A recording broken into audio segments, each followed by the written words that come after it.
Say goodbye to the dark era, and let's welcome back comic book looking films to Hollywood.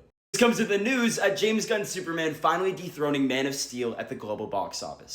I'm going to explain to you how we went from this, to this, back to this, and now to this.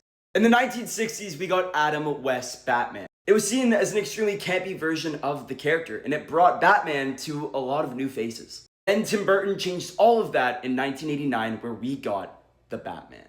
And the summer of '89 was considered the summer of Batman, where Batman toys sold even more than the box office of the entire film. So when Batman Returns came out, everyone was expecting similar results. We got McDonald's sponsoring entire locations and calling them Gotham City restaurants, along with even more marketing targeted towards kids.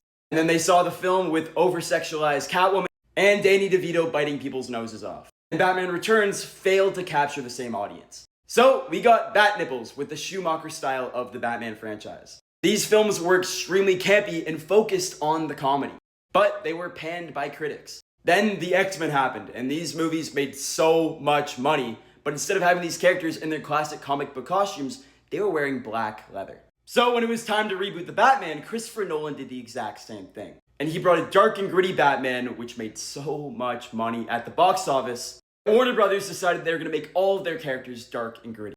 Even Aquaman became dark and gritty. But then these movies started to fail, and fans clamored for comic book looking costumes and comic book looking films, which has brought us to today, where Superman has officially made more than Man of Steel.